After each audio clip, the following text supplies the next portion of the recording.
जब राजा अच्छा होता है और मंत्रियों अच्छे होते हैं तो राज पूरा सुखी होता है। अच्छा राजा मिलेगा राज्य को तो प्रजा सुखी होगी। यदि राजा ही अच्छा नहीं है तो प्रजा सुखी नहीं होगी। देश का राजा अच्छा होगा तो देश का विकास होगा, देश की प्रजा सुखी होगी। भागवत में परीक्षित राजा ने लिखा है, जब कलयुग एक राजा का वेश धारण करके गाय के रूप में आई हुई पृथ्वी और बैल के रूप में आया हुआ जो धर्म उनको पीड़ा दे रहा था, तब परीक्षित राजा ने कहा कि जिसके राज्य में उपद्रव होता है, सज्जन पुरुष को दुर्जन पुरुष पीड़ा देते हैं, पीड़ा दुखी करते हैं, तो वह राजा, उस राजा की कीर्ति का नाश होता है, उसकी आयु का नाश होता है और वह राजा मरकर नरक में जाता है। तो राजा का कर्तव्य है कि प्रजा का पालन करना। आज दशरथ राजा ऐसे राजा थे, बहुत सुचारू रूप से अयोध्या का शासन करते थे। इसलिए जो कोई, आज तो प्रजाशाही शासन चल रहा है, राजाशाही अब रही नहीं, किंतु जिस क्षेत्र का जो आगेवान है वो राजा है और उनका कर्तव्य है कि हमारे इलाके का हम अच्छी तरह से शासन करें और प्रजा को सुखी करें। आज से बरसों पहले हमारा जो सूरत शहर था वो बहुत गंदा शहर था, गंदगी बहुत फैली रहती थी, रास्ते भी इतने चौड़े नहीं थे, गंदगी भी इतनी रहती थी शहर में। एक राव साहब कमिश्नर आए, कॉरपोरेटर कमिश्नर आए और ऐसे अच्छे इंसान थे, नॉन करप्टेड आदमी थे। उन्होंने सूरत में जितने भी रास्ते सकरे थे या रास्ते पर ही किसी ने बांध काम कर दिया है, सब तुड़वा कर रास्ते चौड़े करवाए और पूरी नगरी को एक बार साफ करवाते थे सबके पास, और इतना क्लीन सिटी बना दिया। आज स्वच्छ सूरत का नाम सूरत नगरी को मिल गया। एक अधिकारी अच्छा आता है, एक अधिकारी, और दिल से काम करता है, देश के उद्धार के लिए काम करता है, अपना कोई भी स्वार्थ रखे बिना काम करता है। तो एक आदमी यदि एक शहर को अच्छा बना सकता है, एक सिटी की तस्वीर बदल सकता है, तो यदि सब लोग ऐसे ही काम करने लगे तो पूरे भारत देश की तस्वीर बदल जाएगी, पूरे भारत देश की तस्वीर बदल जाएगी। आप कभी दक्षिण भारत की यात्रा करेंगे तो पता चलेगा कि दक्षिण भारत में ऐसा आज भी रीति रिवाज है कि बहिना लोग, औरतें सुबह में उठकर अपना जो घर का आंगन होता है उसको झाड़ू लगाकर साफ करती है, पानी से धोती है और फिर रंगोली अच्छी तरह से बनाती है और अपना आंगन सजाती है। तो एक एक घर के आगे सब इस तरह से स्वच्छता रखकर आंगन सजाएंगे तो पूरा शहर अच्छा स्वच्छ बन जाएगा और रंगोली से अच्छा दिखने लगेगा। एक एक इंसान अपना अपना कार्य अच्छा करने लगे तो पूरा भारत देश बदल जाएगा। और इसीलिए मैं कथा के माध्यम से इतना कहना चाहता हूँ कि एक स्वच्छता अभियान हो भी हमारा भारत देश का अभियान है। स्वामीनारायण भगवान ने आज से 200 साल पहले एक शिक्षापत्री नाम का ग्रंथ लिखा और उस ग्रंथ में कहा कि जहाँ तहाँ मल मूत्र का त्याग नहीं करना, जहाँ तहाँ थूकना नहीं। हमारा देश, हम ऐसे तो भारतवासी बोलते हैं कि जननी जन्मभूमिश्च स्वर्गात अपि गरीयसी। हम बोलते हैं कि जननी और जन्मभूमि है वो स्वर्ग से भी महान है। तो वो जन्मभूमि जो हमारी होती है, भारत भूमि, वो हमारी मातृभूमि है। उस पर जहाँ तहाँ थूकना नहीं, जहाँ तहाँ मल मूत्र का त्याग नहीं करना, जहाँ तहाँ कचरा नहीं फेंकने का हम एक एक आदमी ध्यान रखेंगे तो हमारा पूरा भारत देश स्वच्छ बन जाएगा। और इसीलिए हम सबका कर्तव्य है। आजकल राजा अकेला क्या करेगा? आज प्रजाशाही, इसलिए सब प्रजा का कर्तव्य है कि हम सब मिलकर हमारे भारत देश को अच्छा बनाए। हम सबका कर्तव्य है। और इसीलिए हम साधु लोग भी परिश्रम करते हैं कि हमारे भारत देश, प्रभु भक्ति तो कथा के द्वारा होगी ही होगी, किंतु साथ में देशभक्ति का भी बीज बोना है, जिससे हमारा देश आगे बढ़े। हम अमेरिका का वीज़ा लेने के लिए जाते हैं ना, तो बहुत देर तक लाइन में खड़ा रहना पड़ता है, फिर भी वो वीज़ा देते नहीं है। बार बार सबको इच्छा तो रहती अमेरिका जाने की। मैं तो यही सोचता हूँ कि हम 125 करोड़ लोग हैं भारत में, यदि भारत देश को आगे बढ़ाने का प्रयत्न करेंगे तो एक दिन अमेरिका वाले वीज़ा लेने के लिए भारत आएंगे। ऐसा देश बनाना है हम सबको, और सबको मिलकर बनाना है।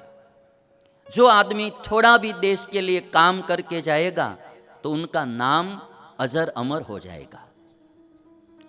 तो अभी आप देखिए कि अंग्रेज शासन था और ईस्ट इंडिया कंपनी काम कर रही थी, तो हमारे नगवा गांव के मंगल पांडे जी उनमें ही सिपाही थे, किंतु उन्होंने जो अपने देश के लिए काम किया, अपने प्राणों की आहुति दे दी और देश के लिए काम किया, तो स्वतंत्रता संग्राम के पहले आदमी बन गए मंगल पांडे जी। ये दुनिया कभी उनको भूल नहीं पाएगी। जो देश के लिए कोई काम करके जाता है उसको दुनिया याद रखती है। आज मैं याद करूंगा हमारे भूतपूर्व राष्ट्रपति अब्दुल कलाम जी को। उन्होंने साइंस में जो इतना देश को आगे बढ़ाया, साइंस में, विज्ञान क्षेत्र में इस भारत देश को बहुत आगे बढ़ाया। और ऐसा एक इंसान, हिंदुस्तानी इंसान था, देश के प्रति उनको बहुत बड़ी भावना थी। कोई जाति पाति नहीं था, कोई संप्रदायवाद नहीं था, एक ही बात थी, मैं भारतवासी हूं और भारत का गौरव बढ़ाना वो मेरा कर्तव्य है। और इसी राह पर अब्दुल कलाम जी चले, तो आज कितना हमारे भारत देश को विज्ञान क्षेत्र में आगे बढ़ाया।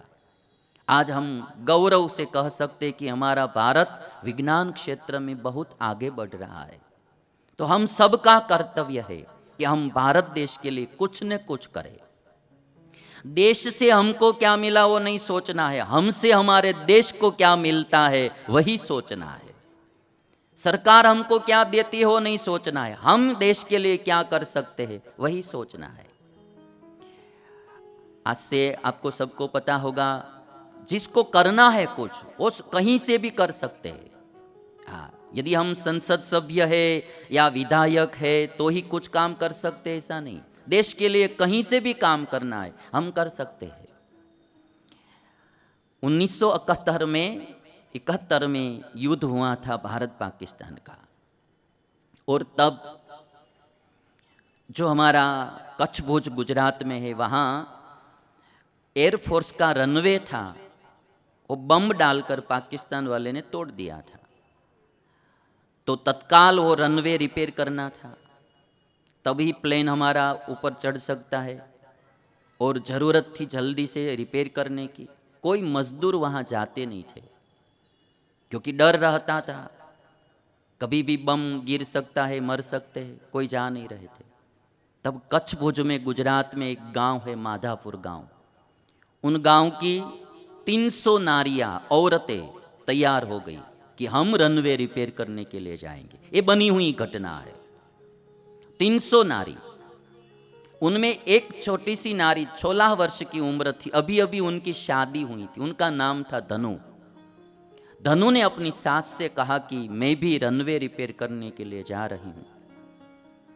सास ने कहा कि तुम्हारा पति अफ्रीका कमाने के लिए गया है, अभी नई नई तुम्हारी शादी हुई है, तुम्हें कुछ हो गया तो मैं तुम्हारे पति को जवाब क्या दूंगी, इसलिए मैं आपको नहीं जाने दूंगी।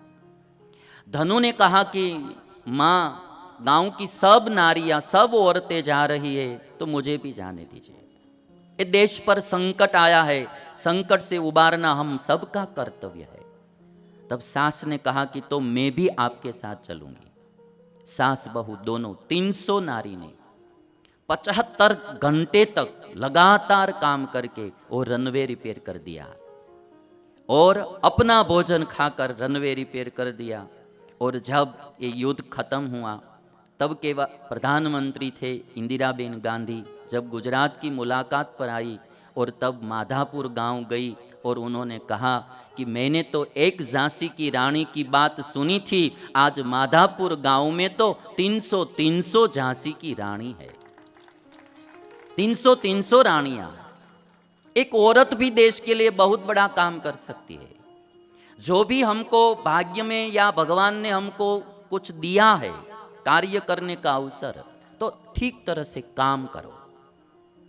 सबको ईश्वर अवसर नहीं देते हैं, भाग्यशाली के पास ही अवसर आता है अच्छा कार्य करने का। यदि हमको कोई पद मिला है, कोई कार्य करने का अवसर मिला है, तो बिना हमारा स्वार्थ रखे हम देश के लिए और देश की जनता के लिए काम करेंगे तो देश बहुत आगे बढ़ेगा।